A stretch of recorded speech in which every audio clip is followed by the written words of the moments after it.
Bem-vindos a esta primeira edição de Lisboa Continua de 2022. Estamos de volta. E estamos de volta da melhor das formas. O meu primeiro convidado deste ano, João Seixas, alguém que muito tem escrito, pensado, investigado sobre a cidade de Lisboa, naturalmente.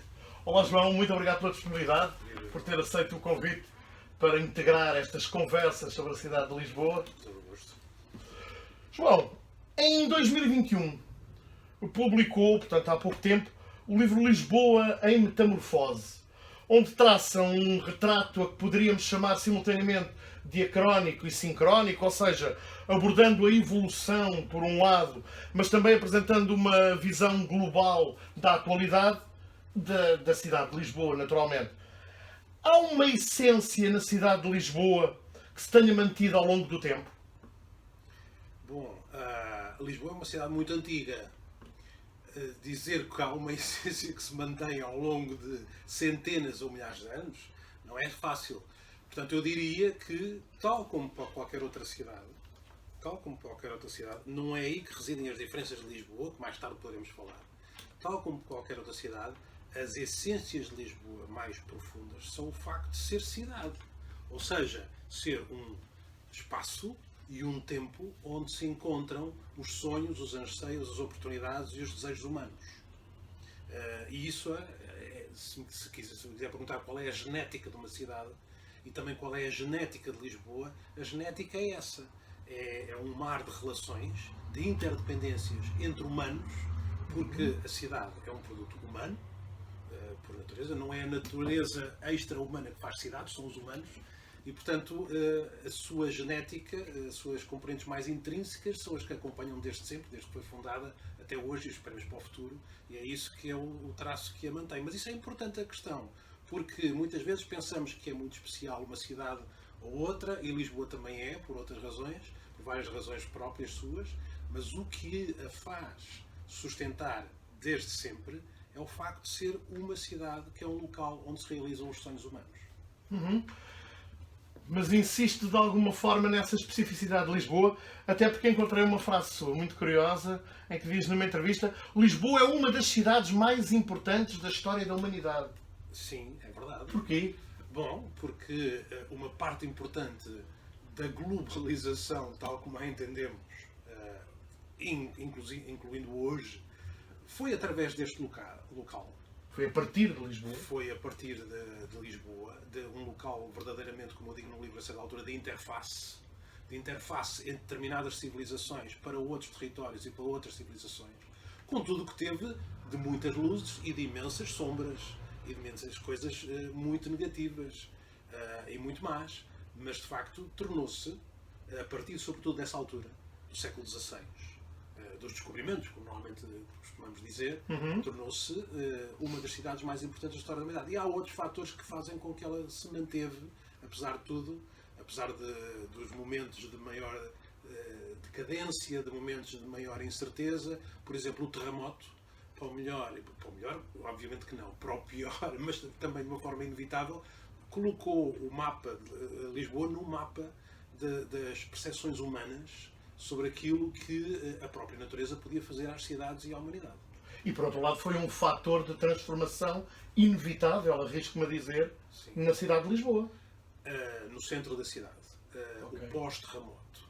A equipa, chamemos-lhe assim, hoje em dia, na altura não sei se chamariam assim. Não, hoje chamariam Task Force. A Task Force, sem dúvida alguma, que o Sebastião José de Carvalho e Mel nomeou para a reconstrução da cidade, num dos planos, entretanto, aprovados, não é? Porque havia 5 possibilidades, tornou-se, Isso é uma tese já antiga do José Augusto de França, defendida em Paris já há mais de 50 anos, tornou-se um dos principais elementos do iluminismo, da época das luzes que estava a surgir nessa época. E, portanto, por coincidência, por acaso, porque houve um terremoto e a cidade é completamente destruída, uma grande parte é destruída, e também por um certo acaso, porque havia alguns homens relativamente iluministas a comandar alguns destinos da nação.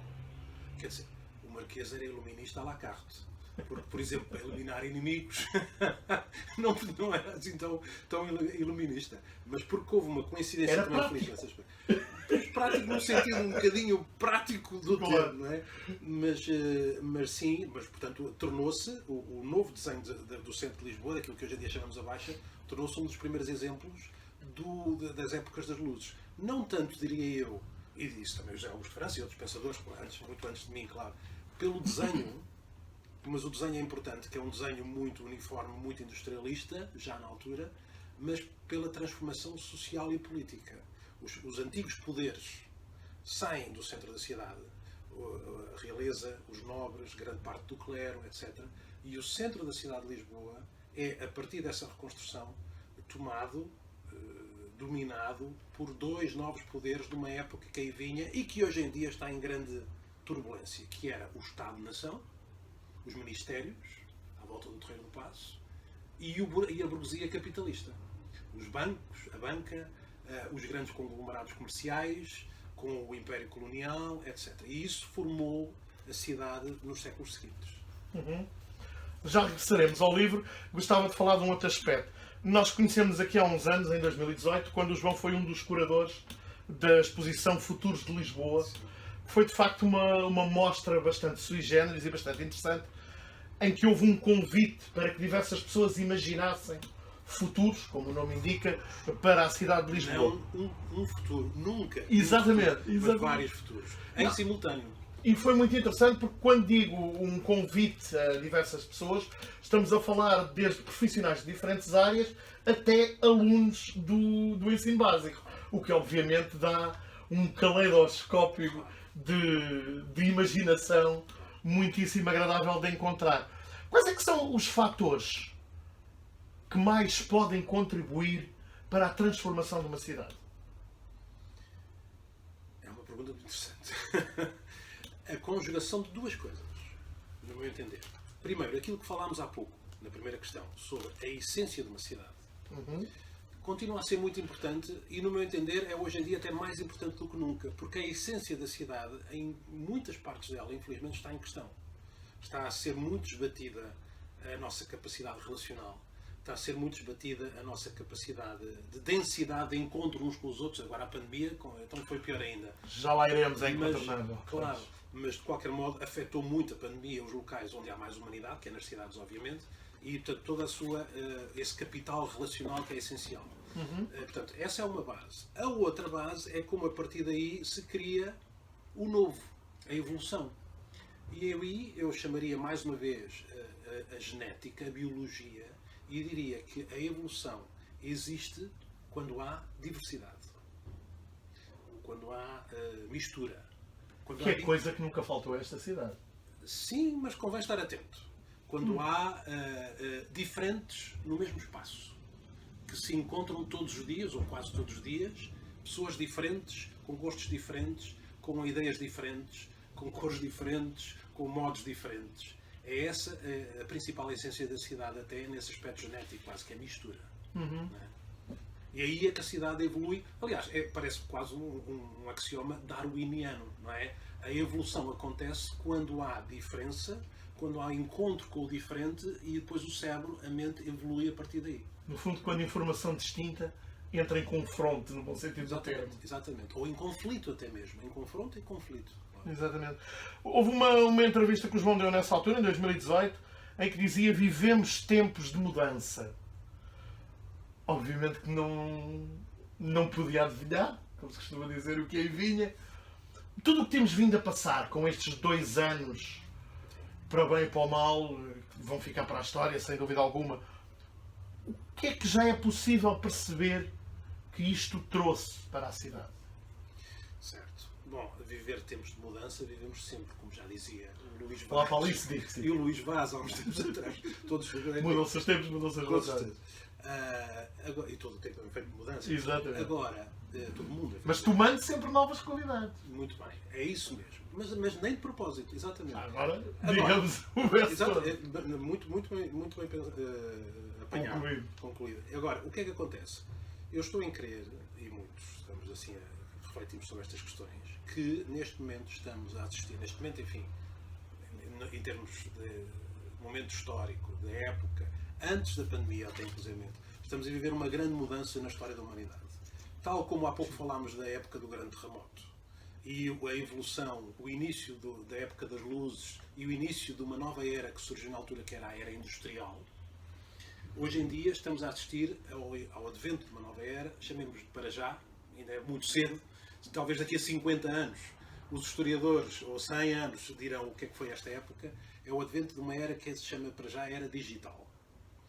Que não deixa de ser industrial, é importante que o seja, mas é uma industrialização de uma forma completamente diferente, uma tecnologia completamente diferente. Está tudo bem? Sim.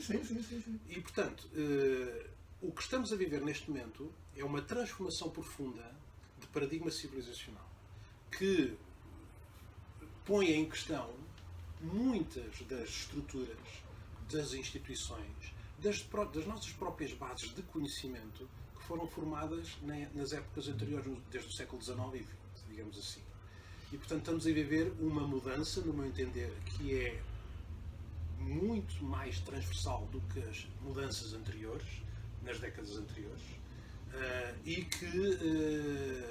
que dá origem a estas sucessivas crises. A crise financeira, a crise ecológica, até mesmo a crise pandémica, estão interrelacionadas. De face a sistemas que necessitam de novas formas de gestão, de compreensão, de conhecimento, e, portanto, quando não se acompanha a evolução do mundo real, digamos assim, com a nossa capacidade de conhecimento, de entendimento, de percepção das coisas, de interpretação e depois de política, criam-se estes gaps, desculpa o anglicismo, estes desfazamentos. E desfazamento é crise. E eu creio que estamos num momento... E há também uma certa crise de relacionamento com o próprio conhecimento, creio eu. Até porque eu estou a ouvi-lo e estou a pensar, nós ainda lidamos com o conhecimento segundo vícios antigos para novas realidades e novos modos de lidar com a informação e a sua aquisição. Todos nós fomos, sim, todos nós tivemos, quer dizer, os que tiveram a oportunidade de tirar cursos, digamos assim, não é? Mas especializámos-nos em várias áreas do saber e da ciência. Não é? Ou somos sociólogos, ou somos geógrafos, ou somos engenheiros, ou somos juristas, ou somos... E agora o que nos pedem é para sermos transversais, resilientes, sermos um pouco disso tudo, não é? Transdisciplinares, transcientíficos, etc. Porque, de facto, a realidade está-nos a pedir esse entendimento mais sistémico, não é? Agora, isso não pode acontecer de um dia para o outro. Bom, mas esse pedido pode ser perigoso, na medida em que ninguém consegue ser muito bom e profundo em todas as áreas. Não, mas aí haverá especializações sobre as especializações anteriores, não é? Aí o que é importante é que nós tenhamos a capacidade de... Ou seja, essa transversalidade tem que ter limites. Não diria tanto que tem que ter limites, mas pode ter um novo tipo, uma nova camada de especialização. Não digo limites em número de campos a abranger, mas sim na profundidade. Sim, claro, mas isso aí estaremos em princípio a contar com a diversidade humana, que cada um terá as suas hiper-especializações para além da especialização inicial. E isso será importante. E no caso das cidades é importante. Porquê? Porque as cidades, como eu estava a dizer há pouco, é onde se encontram todas as diversidades humanas, todas as oportunidades, os desejos, os problemas, as angústias humanas, no meu entender. E é importante que se perceba a cidade dessa forma. Durante muito tempo a cidade foi, sobretudo, vista como a área onde trabalhavam arquitetos, alguns urbanistas, eventualmente alguns engenheiros. Não é? Hoje em dia sabemos que para perceber a cidade temos que ser arquitetos, urbanistas, engenheiros, mas também temos que ser muito mais para perceber as diferentes questões da cidade, na política, na ecologia, na morfologia da cidade, nas relações sociais, na antropologia, etc. E, portanto, saber isso tudo numa só pessoa ou em meio de 200 pessoas, impossível. Mas trabalharem em conjunto e partilharem as suas ideias sem soberbas intelectuais. Que implica muitas vezes também a aceitação de códigos distintos e não só de sem linguagem. soberbas intelectuais e corporativas. É muito importante isso. É por aí que vai. Claro. Falemos um bocadinho sobre o João Seixas. Qual é... Nasceu em Lisboa? Eu nasci em Viseu. Ok, veio para Lisboa muito Vim cedo. para Lisboa com 2 anos. Exatamente. Portanto, enfim, Qual é a Lisboa da sua infância? eu vivi 20 anos, 21 anos na Alameda Afonso Henriques, e eu acredito que fui muito feliz na infância e na adolescência. Porque a adolescência há sempre um período instável e turbulento, Claro. faz parte. Mas ali na Alameda Afonso Henriques, e eu acredito que o meu gosto, o meu amor pela cidade tem muito a ver com aquele local, que era um sítio, na Alameda, um enorme espaço público, não é? A Alameda Afonso Henriques, que era um local onde se encontravam para jogar futebol, para namorar, para andar, para passear por ali, muito diferentes classes sociais. Exatamente. A malta com mais posses da Avenida de Roma e da Guerra Junqueiro e do Barieiro, a malta mais da classe média baixa da Praça do Chile e da Moraes Soares, a malta ainda menos remediada das Olaias, tudo se encontrava ali na Alameda. E eu acho que isso é uma riqueza extraordinária. A maior riqueza está mesmo nessa diversidade, acho eu. Não deixa de ser curioso que esse espaço de equalização seja um espaço ao ar livre, aberto. É um espaço público, é um importantíssimo ensinamento. É um espaço Em público. termos de imagem simbólica. Claro, não é? claro. E é isso que devemos pugnar pelas cidades, que os nossos espaços públicos são os locais de encontro de diversidade dessa heterogeneidade. A velha ágora. Sim, claro. Não, várias ágoras. Várias ágoras. O velho conceito da ágora, digamos assim. É óbvio. Quais é que são as zonas da cidade em que, para as quais o João, olhando agora, nota uma maior diferença e tem aquela reação de assim, pá, no que isto se não... Para o bem ou para o mal, não... Sim. O centro histórico, sem dúvida, a começar pela Baixa, transformou-se profundamente. Não diria radicalmente, mas profundamente. Não me atreveria ainda a dizer radicalmente, mas quase. O centro histórico transformou-se muito. Os velhos subúrbios Sim. de Lisboa, que eu também chamo Lisboa.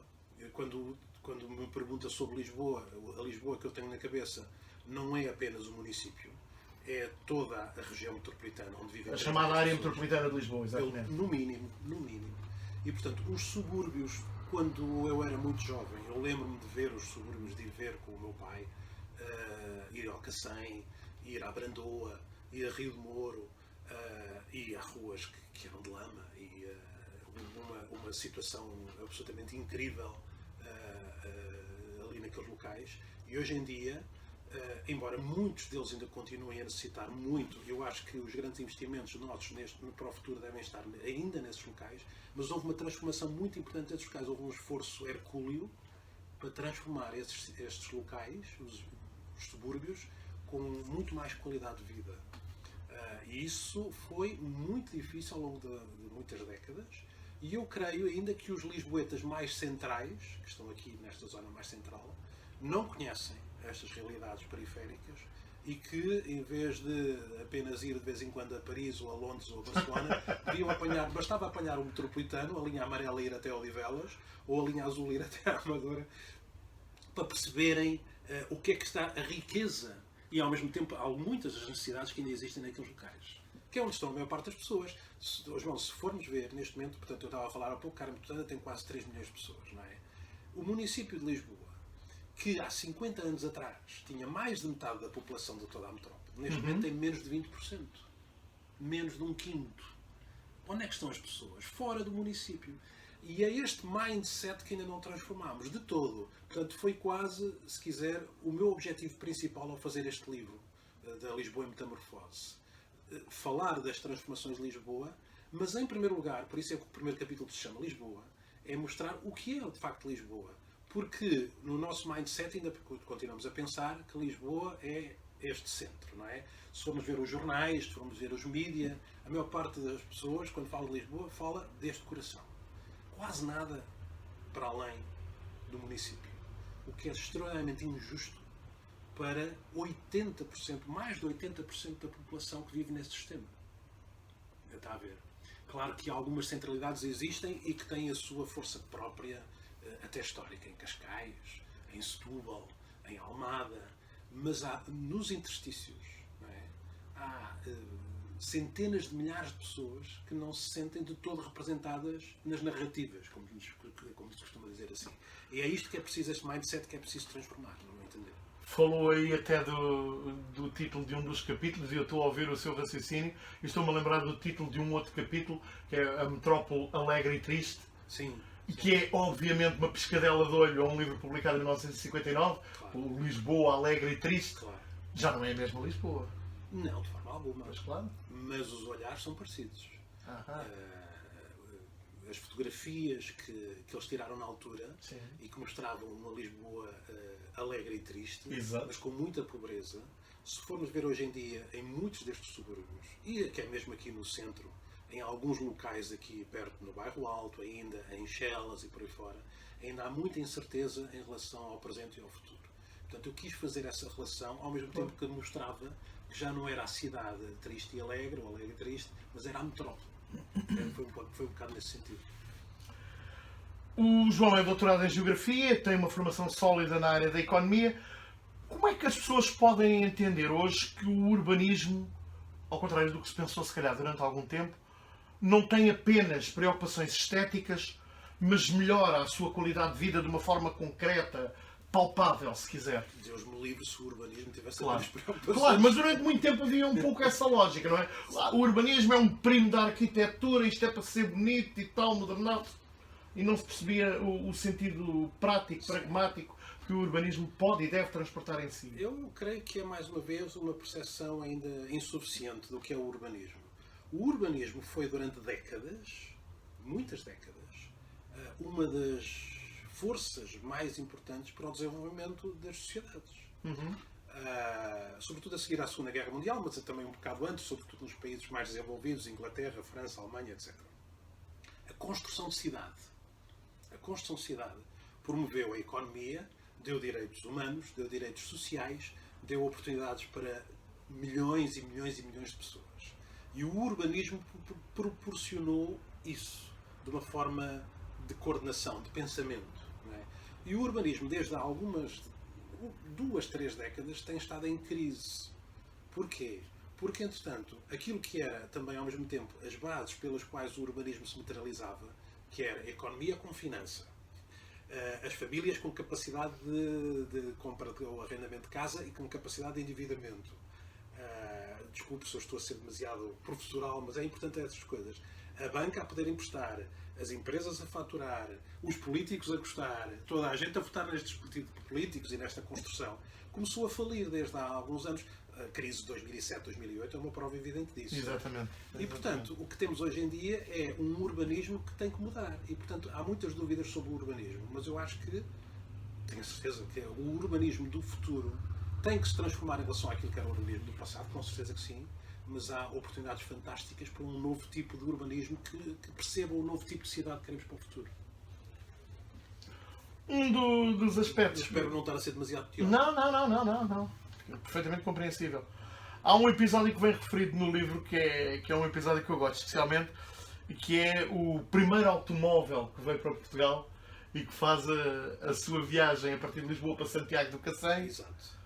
Viajava à astronómica velocidade de 15 km por hora. E há um aspecto que eu acho absolutamente delicioso nesta história, que é o desenlace. É que só há um automóvel em Portugal nesse momento, portanto, não é? Foi, salvo erro, encomendado pelos Condes da Vilesa. Creio que sim. Exatamente, portanto, onde hoje é uma rádio, a Rádio M24 em Santiago do Cacém, era a garagem na Rua dos Condes da Vilesa, era a garagem onde ficou o automóvel. E dizia ele, só havia um automóvel em Portugal, faz a sua viagem inaugural de Lisboa para Santiago do Cacém e dá-se o primeiro acidente com um único automóvel no território português, porque o carro vai contra um burro. Okay. Primeiro, isto, além da comicidade que envolve, poderá parecer premonitório em relação a muitos aspectos. Agora, eu aproveitava este episódio, não de uma forma tão caricata, para fazer a ponte para os dias de hoje, e pedir ao João para comentar a questão do trânsito em Lisboa, que é muito diferente da altura do acidente do coitado do burro. Pode não ser assim tão diferente.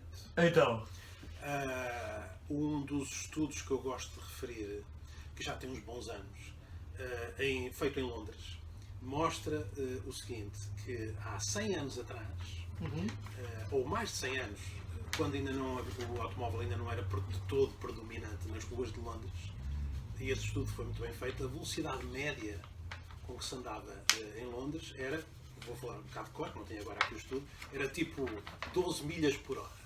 Okay? 100 anos depois, no início do século XXI, a velocidade média em Londres é 12 milhas por hora. Isso é caricato. O que é interessante, não é? Ou seja, o sonho do automóvel, que é a velocidade, sobretudo, enfim, trouxe uma coisa relativa. Portanto, o que é que aconteceu? A cidade cresceu e adaptou-se muito em função daquilo que o automóvel permitiu ao longo de cerca de 100 anos.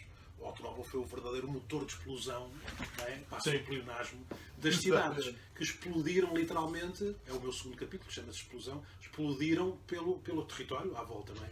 Porque o automóvel democratizou-se, foi um desejo das pessoas, e muito bem, não é? Eu, quando fiz 18 anos, nos anos 80, quer dizer, a primeira coisa que eu quis fazer foi tirar a carta. E depois, mais tarde, ter um automóvel. Todos nós tínhamos essa perspectiva. Felizmente, as novas gerações já não têm tanto essa perspectiva. Alguns têm, mas cada vez menos têm, creio eu. Agora, isso era... Acha que há, de facto, mentalidade a nível coletivo para haver menos carros dentro da cidade? Seguramente, nas novas gerações, segurissimamente. E, portanto, vai permitir isso, uma estrutura de convívio, de convivência nos espaços públicos, muito mais salutar, entre os diferentes usos que se fazem no espaço público e as diferentes formas de mobilidade. Agora, isso exige que nós sejamos muito atentos, que percebamos aquilo que queremos no futuro e que saibamos gerir com muita atenção, porque vai ser sempre, o espaço público é uma estrutura de conflitos, de oportunidades, mas também de conflitos, a gestão entre o automóvel e outros usos de mobilidade. Agora sim, eu acredito muito que isso vai ser uma mudança muito importante no futuro. Agora, já agora, João, se me permite, claro. Isto é muito mais fácil dizer, mais uma vez, aqui no centro, não é? Quando há excelentes transportes coletivos e tal. Agora, é muito mais difícil materializar, lá está, nos outros territórios, para além do centro, que ainda não estão todos servidos por transportes públicos, coletivos e transportes partilhados, não é? Mas eu acho que a revolução que se tem que fazer nessas áreas vai permitir que o uso do automóvel seja cada vez menor. Julho de 2020. Às primeiras horas da manhã, a grande cidade reativa os seus movimentos. Embora não tenha parado durante a noite, mantendo uma constante atividade humana e biofísica, no mercado de arroz, frutas e vegetais colhidos nessa madrugada e comercializados no Marlo, são colocados nas bancas. Em Benfica, as primeiras crianças começam a chegar às escolas, recebidas por professores e auxiliares de educação vindos dos 4 cantos da metrópole. Em Massamá, os cantoneiros da Junta de Freguesia fazem as rondas, limpando relevados, passeios e lancis. Em Cascais, turistas saem de um apartamento turístico alugado 3 meses antes, a milhares de quilómetros, para um brunch matinal. Numa grande nave industrial em Palmela, engenheiros técnicos confirmam os ritmos produtivos das automações que não pararam durante a noite. Num centro empresarial junto à A5, funcionários de uma empresa de produção audiovisual tomam café na máquina do corredor. Na Quinta do Mocho, um empregado de um restaurante da Baixa Pombalina sai de casa para um percurso até ao seu local de trabalho. Na Amadora, centenas de pessoas passam pelos murais com as figuras de Vasco Santana, Fernando Pessoa, Carlos Paredes e José Afonso e entram na estação do Metropolitano na direção dos mais diversos locais da metrópole. No gabinete do vereador autárquico, a secretária mais madrugadora prepara o dossiê do dia. Na Quinta do Conde, uma estudante entra no autocarro que a levará à estação de Coina para depois tomar o comboio, mudar entre campos para o Metropolitano e chegar à primeira aula na universidade. No Hospital Amadora Sintra, médicos e enfermeiros têm a sua primeira reunião do novo turno. Em Paço de Arcos, um marketeer senta-se no escritório ao lado da cozinha e prepara uma ligação digital para uma reunião com 4 colegas em diferentes continentes. Esta panóplia de visões de zooms, se quisermos. Há várias Lisboas, há muitas Lisboas, coexistem. O que é que tentou transmitir com este registro entre o literário e o jornalístico e que cria de facto esta dimensão quase cinematográfica a meio da escrita, muitíssimo interessante? Diversidade, ritmo, Certo? diversidade, ritmo, sobretudo isso, e complexidade. E complexidade. Porque nesse pequeno trecho, bem apanhado, por si, eu procurei isto mesmo, mostrar que não podemos de forma alguma ter visões unívocas. A cidade é extraordinariamente complexa. Complexo, também digo muitas vezes, não é o mesmo que complicado. Claro. A complexidade é uma riqueza. Sim. E pode e deve E não ser... um empecilho, exatamente. E pode e deve ser interpretada, percebida e ser aproveitada para nos tornarmos... É o oposto do simplismo ou do simplicismo. Exatamente, claro. E portanto essa parte cinematográfica, é verdade, foi para iniciar um capítulo para mostrar o que é a metrópole hoje em dia. E fica-se também rapidamente com a noção, acho que há aqui um pouco um subtexto, que nos passa a noção dos ciclos de 24 horas, ou seja, que a cidade não para. Claro, é outra área que também me interessa muito e interessa cada vez mais, que é os ritmos da cidade. Exato. Ritmo. Há pouco falámos de urbanismo e falámos de arquitetura. Um pouco, mas sobretudo do urbanismo. Durante muito tempo o urbanismo foi uma gestão sobre o espaço. Não é? Portanto, desenhávamos cidade e imaginávamos que os diferentes espaços iriam ser utilizados pelas diferentes funções para os quais eram desenhados. Habitação, comércio, escolas, cinemas, centros de saúde, hospitais, etc. Não é? Hoje em dia sabemos que a realidade humana é muito mais complexa do que essas visões demasiado cartesianas já. E, portanto, temos que perceber em função não apenas dos espaços, mas dos tempos. Não é? E, portanto, aí o que eu procurei mostrar ao longo do livro e de outros escritos foi a visão rítmica da cidade. Por exemplo, na área da habitação, que é um tema hoje em dia extremamente candente e muito sério. O que é uma habitação? É um local onde vive uma família, certo? Ou jovens, ou o que for, pessoas, claro. Mas durante quanto tempo? Uma vida inteira? 3 anos? 3 meses? É um alojamento turístico onde estão turistas em cada período de 3 dias ou 4? Tudo isso é classificado no urbanismo clássico como habitação. Contudo, devíamos complexificar muito mais o nosso entendimento da cidade para essas novas... Até porque novas realidades exigem novos termos. Claro. E eu acho muito que a cidade que nós temos hoje em dia ainda a entendemos muito pouco e ainda a aproveitamos muito pouco, João. Eu faço analogia, mas já me disseram alguns neurocientistas que não é bem assim, é mais complexo, mas na sua base é essencialmente assim. Nós usamos 8, 9, 10% do nosso cérebro. Sabemos hoje em dia que há uma parte enorme do nosso cérebro que ainda não exploramos, ainda não entendemos. Eu acredito muito, e lá está, a cidade é um produto humano, que a cidade é muito assim também.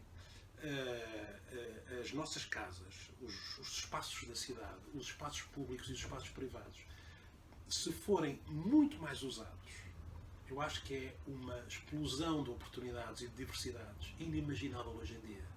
E é essa revolução einsteiniana que temos ainda que fazer. Falamos um bocadinho de uma outra área que também lhe é grata, que é a cultura. O João é administrador da livraria Lê Devagar, é um dos administradores. Administrador é um termo um bocado pomposo. Mas, tecnicamente falando, assim é. Situada na LX Factory. Neste momento, sim. Mas não é a única livraria que temos. Sim, eu sei. Eu conheço a LX Factory, eu conheço a Lê Devagar desde o início, desde a Rua de São Boaventura.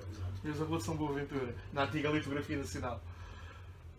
Mas a LX Factory é de facto um projeto inovador, se quisermos, para usar um termo simples e compreensível. Já foi mais. Pronto, então vamos por aí. Porquê é que é inovador e porquê é que já foi mais? É a história das cidades, não é? Alguém chega a um terreno e diz vou regenerar isto ou vou Elsis Factory, que era uma antiga gráfica, não é verdade? Sim, A Mirandela. sim, em Alcântara. Exatamente. Em Alcântara. Para quem não esteja O espaço é muito a importante. ver o passado. Claro, porque em Alcântara, o início da industrialização, há pouco estávamos a falar do terremoto e do século XVIII, é ali que se criam as primeiras fábricas aqui na região e em quase em todo o país, como algumas também no Porto, etc. Mas e então a discorrer porque é que é inovador Certo. e já não tanto? Não, mas o espaço tem essa história, tem esse lastro, não é? Antes de ser tipografia foi uma fábrica de vestuário também, ainda no século XIX. E depois foi uma gráfica, a gráfica Mirandela. E depois fez-se ali a LX Factory, que toda a gente já conhece. Então. Mas quando iniciou, de facto, era muito inovador, muito criativo, iam para lá experiências novas, gabinetes de urbanismo, de arquitetura, de design, etc. Uma série de outras coisas. Alguns restaurantes não demasiados, os suficientes, e convidaram-nos também, porque sabiam que nós ler devagar, estávamos à procura de um espaço, convidaram-nos para vermos o espaço, nós vimos o espaço e dissemos, sim senhora, vamos fazer aqui uma coisa um bocadinho especial, e fizemos, não é? Quer dizer, a nossa ideia era pôr livros até ao teto, mas o dinheiro acabou mais ou menos a meio, que é onde estão os livros. Queríamos fazer passadiços à maneira florentina até lá em cima, e quase escadas inversas à maneira do Escher, por aí fora. Mantiveram a rotativa no centro, claro. que é imponente. Claro, no bairro Alto também era uma tipografia, portanto é a Uma nossa antiga tradição andar tipografia, nesses espaços. sim. E estamos lá há mais de 10 anos já. Eu sei. Agora. Eu acompanhei a visita quando ainda estava em obras. Boa, ok. Se calhar encontramos na altura. Em que toda a gente dizia isto daqui a 15 dias pronto, nem pensar, estes gajos são doidos. E abrimos. À boa maneira portuguesa. Claro, e abrimos, eu sei. À boa maneira portuguesa. Sem dúvida. Abrimos com alguns Dizê-lo. andaimes. Há que dizê-lo. Claro.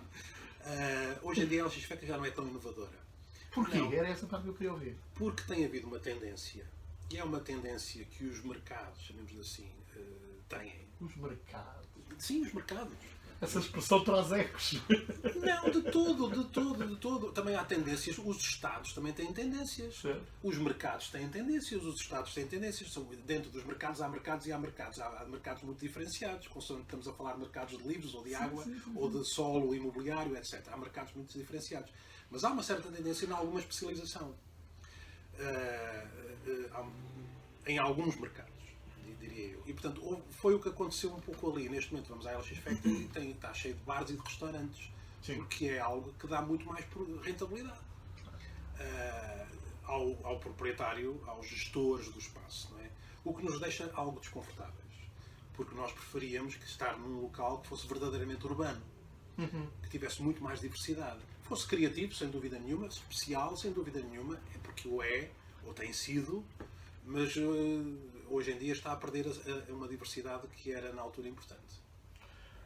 Ainda sobre a área da cultura, no referido livro, este Lisboa em Metamorfose, aproveito para dizer que saiu na Fundação Francisco Manuel dos Santos, a dada altura há uma reflexão sobre o setor da cultura, em que diz mais ou menos isto: os setores da cultura e das indústrias criativas andarão perto de 3% do PIB nacional, o que representam a sua representatividade. No entanto... Isso é uma visão contabilística. Não, mas o que me interessa é depois o reverso deste raciocínio, que também o faz. Quando diz a seguir que em Lisboa, nomeadamente na área metropolitana de Lisboa, como já frisou e bem, estão quase 40% de todos os trabalhadores ligados a estes setores. Do país. O que é que isso implica? Por um lado para Lisboa, por outro lado para o resto do país. Ok. Para Lisboa, um potencial extraordinário.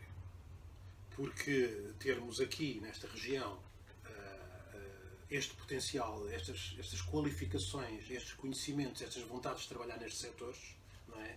Que não são apenas cultura no sentido... Tudo é cultura, não é? Mas mais aquilo que se chama vulgarmente indústrias culturais e criativas, que eu, Salvador, no livro também critico um pouco este conceito, que é redutor, que eu acho que é muito redutor. É muito mais transversal que isso, não é? Se quiser, até...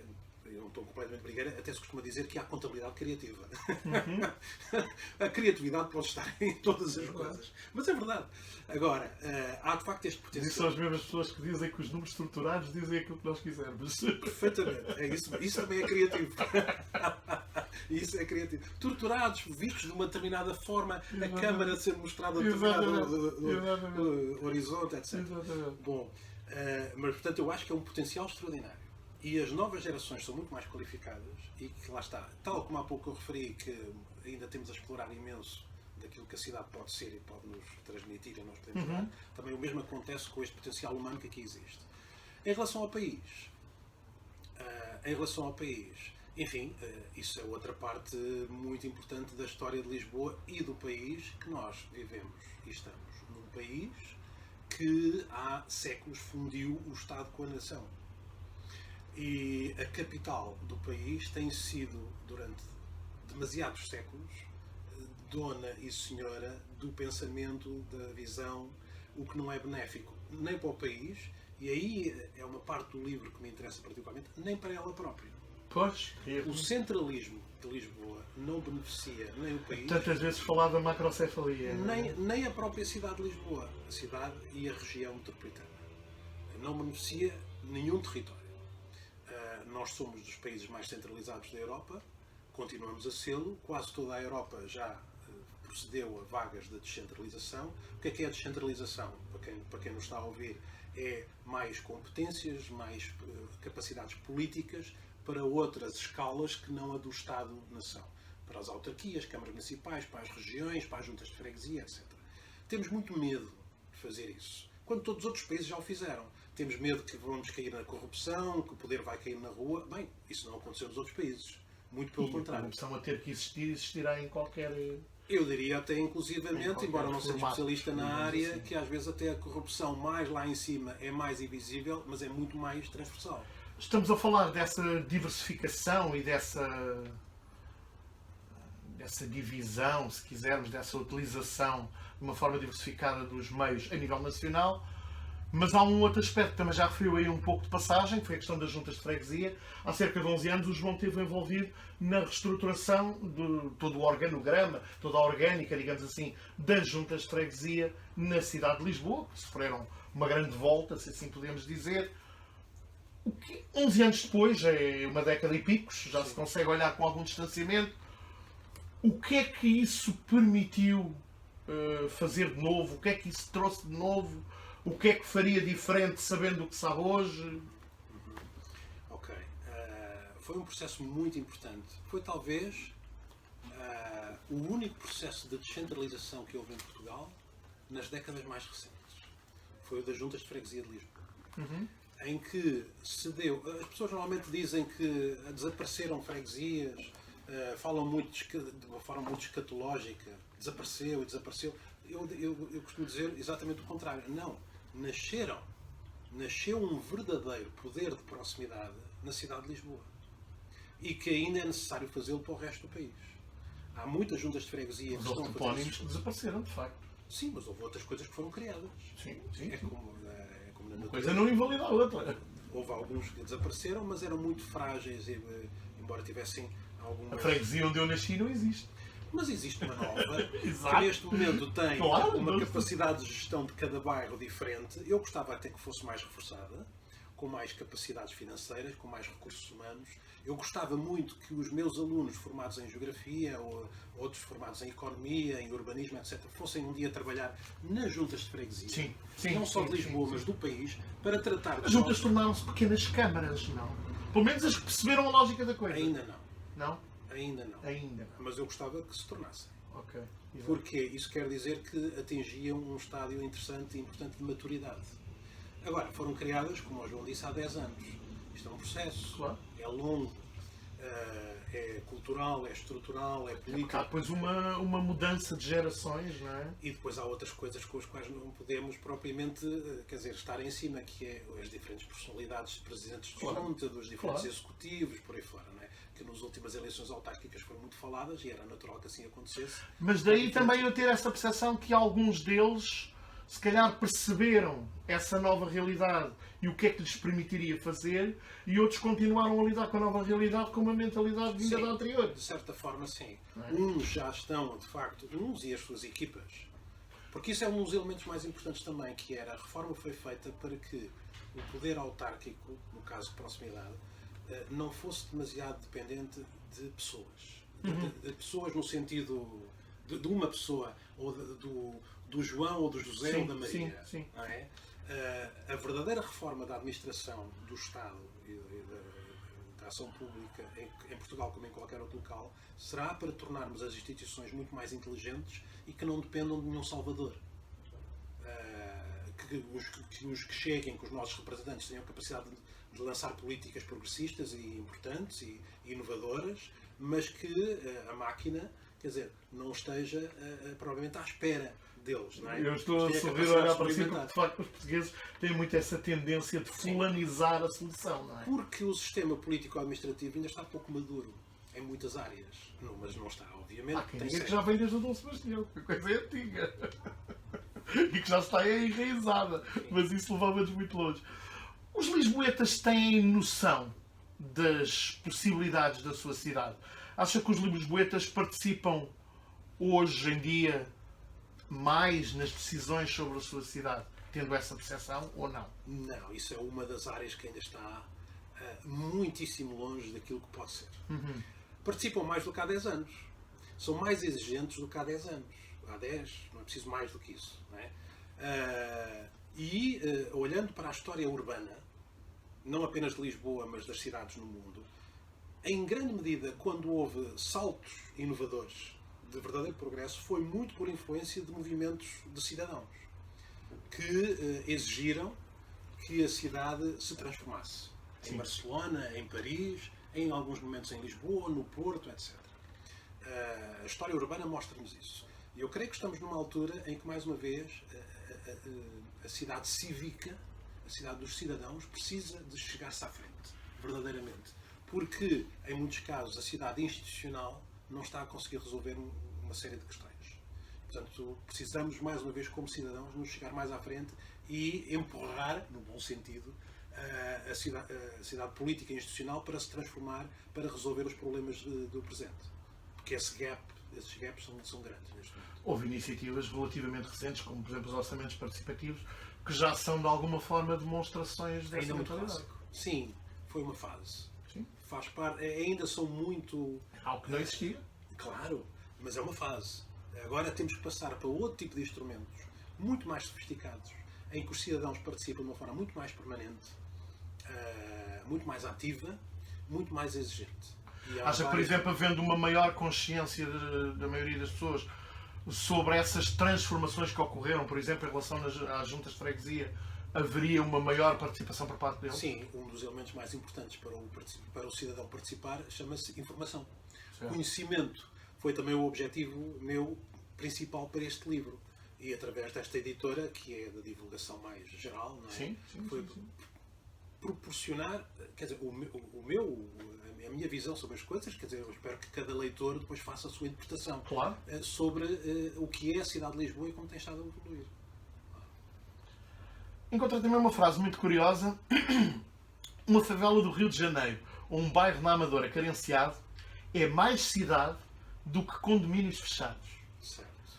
E enquanto pensava nesta frase, pus-me a pensar também no turismo em massa que tivemos recentemente, na descaracterização de muito comércio, por exemplo, na Baixa de Lisboa, como falávamos há pouco, na população flutuante que substituiu em muitas zonas a população local, a oferta hoteleira a crescer desmesuradamente. Todas essas coisas estão de alguma forma relacionadas com a sua frase? Sim, claro. Ou estou equivocado? Não está todo equivocado. Tem a ver com aquilo que falámos há pouco, que é a maior riqueza da cidade será a diversidade. Claro. Que depois é preciso ser governada, não é? E atendida pelos cidadãos. Agora, uma favela no Rio de Janeiro, quer dizer, não tem aquela diversidade que devia ter, de várias classes sociais, não é? E de várias visões diferentes, mas tem seguramente mais do que um condomínio fechado onde as pessoas são certamente quase todas iguais, não é? Portanto, é mais nesse sentido que eu queria provocar o leitor. Sim. Ao dizer-lhe que a separação excessiva de diferentes classes sociais é muito negativo para as nossas cidades. E se bem entendi a frase, terá que ver também com alguma autenticidade. Grande parte do comércio que surgiu com o turismo de massas recente, sim, é todo ele igual entre si. Claro. 90% dos restaurantes, até o lettering do toldo é igual. Claro. Sim, sem dúvida. Aí, enfim. Há quem diga até que muitas dessas lojas inventaram um passado que não existiu para justificarem a sua presença de uma determinada forma, em termos de comunicação. Se eu estou convicto de que a cidade são relacionamentos humanos, Certo. a qualidade da cidade é a qualidade dos relacionamentos.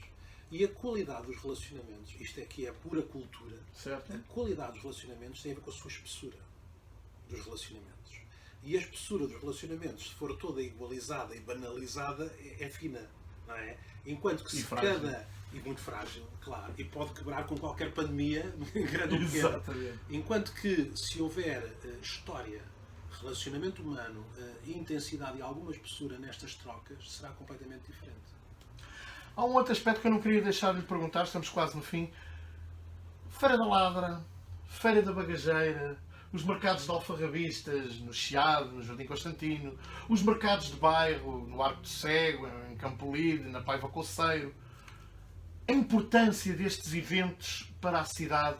Ultimamente têm surgido, volta não volta, como se costuma dizer, notícias ora desmentidas, ora ampliadas, de que a própria Feira da Ladra poderia estar em perigo devido a interesses imobiliários próximos, lá está, mais ou menos relacionados com o turismo.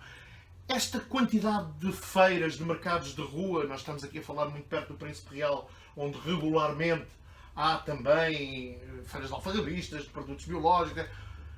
Qual é o papel? Porque essas feiras têm crescido. A presença destas feiras tem crescido na cidade. Como é que olha para isto? Eu gosto especialmente, daí não precisas perguntar. Gosto imenso. As primeiras cidades surgiram há 10 mil anos atrás como locais de quê? De troca. Exato. De troca. De troca, de encontro e de conflitos também, já sabemos, claro, mas com locais de troca. O que é que surgiu no meio das primeiras cidades? Uma coisa chamada praça. Ok? O que é que se fazia na praça? Ainda hoje em dia os nossos antigos, os nossos avós e por aí fora, quando vão ao mercado, como é que chamam? A praça. A troca. Troca económica, mas também cultural, social, etc.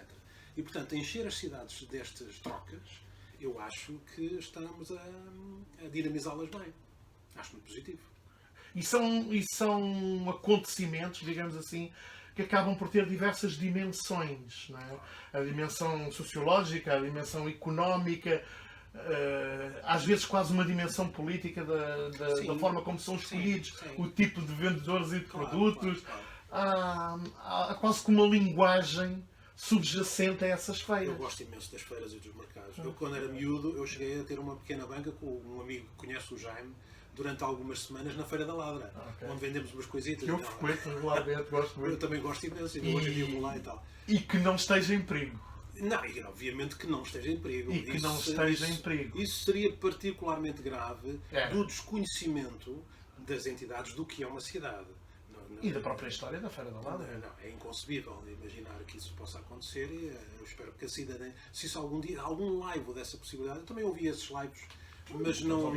Daí eu ter o assunto à Sim, conversa. não faço ideia o que é que se terá passado nos corredores das variações a esse respeito, mas eu espero bem que alguém tenha caído em si. Exatamente. Do que em pensar. Claro. Reza a história, não sei se é lenda ou a história, que um dia um famoso arquiteto quis comprar 2 hectares do Museu de História Natural. Okay. E o Fernando Amado, que na altura dirigia o equipamento, ter-lhe dito qualquer coisa como: "Oh meu amigo, não leva mal, mas é que estes 2 hectares têm mais história que o seu país." Pois, claro. É um pouco isso. Claro. Mas aí a responsabilidade é de quem? Dupla dos cidadãos e da autarquia. As autarquias têm que ter uma capacidade de gestão muito viva, muito atenta das cidades e do que elas significam. Não sei se estão com essa capacidade plena. Ou melhor, sei que não estão. Têm que a ganhar. Porque os cidadãos também a devem ter. Sem dúvida. Na estação do Caminho de Ferro, Lisboa-Mar, via-se um edifício cilíndrico, com uma única porta envidraçada e iluminado a luz elétrica, quer de dia, quer de noite. Era o ascensor do túnel através do Tejo. Entremos. Fechada a porta, começou-se a descer rapidamente. A atmosfera ia-se tornando incómoda. Uma tira de papel reagente tomara uma linda cor amarela e então um guarda desandou uma torneira. Uma corrente de oxigênio purificou o ambiente, ao mesmo tempo que a potassa cáustica, em grandes recipientes recobertos de grades, se ia apoderando do vapor de água e do anidrido carbónico.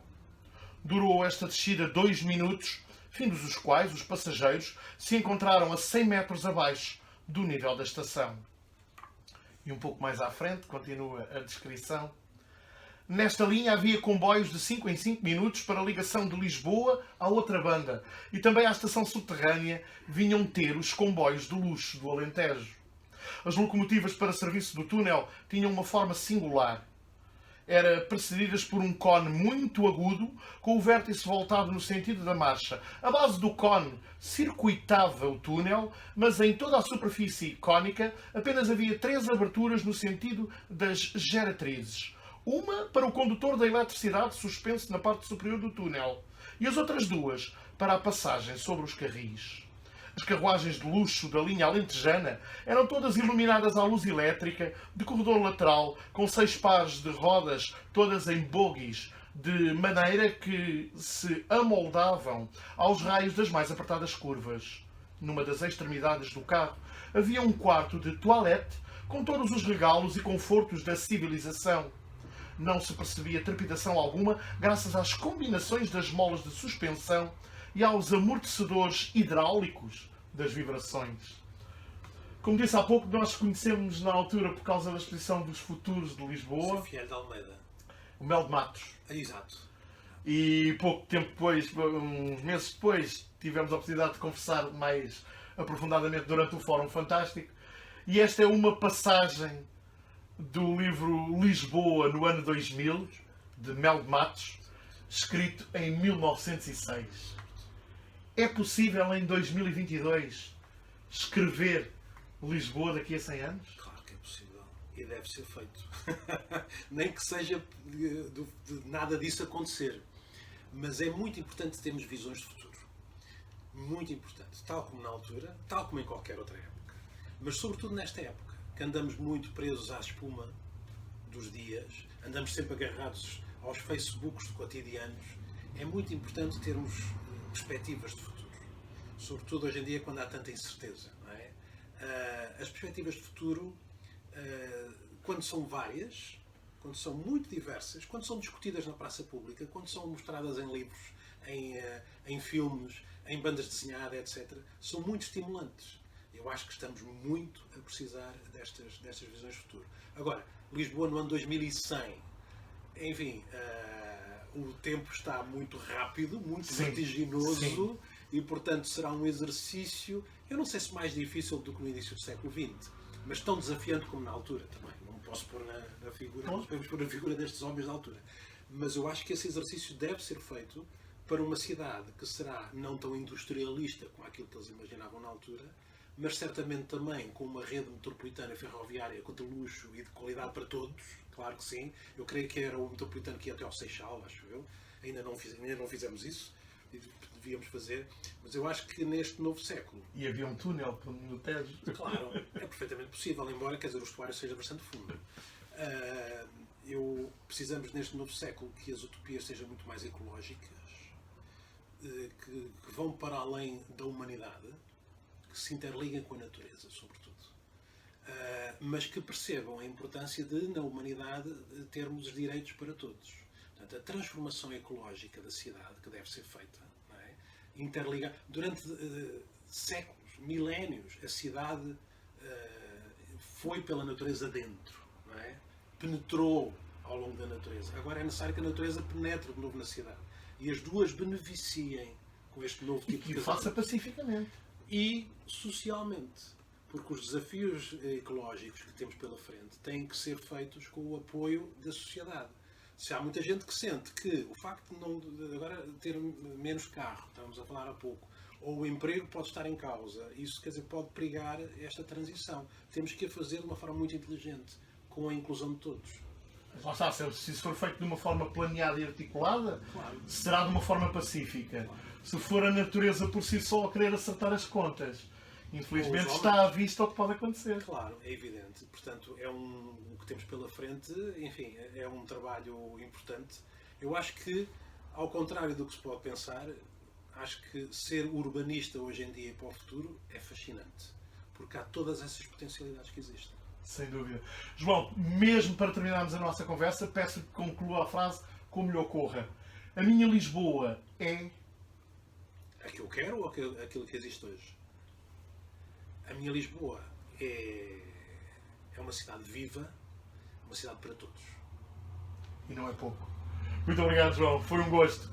E pronto, foi a nossa primeira conversa sobre a cidade de 2022. As próximas irão surgindo a miúde. Até lá, mantenham-se atentos, mantenham-se vivos e de boa saúde. Porquê? Porque Lisboa continua.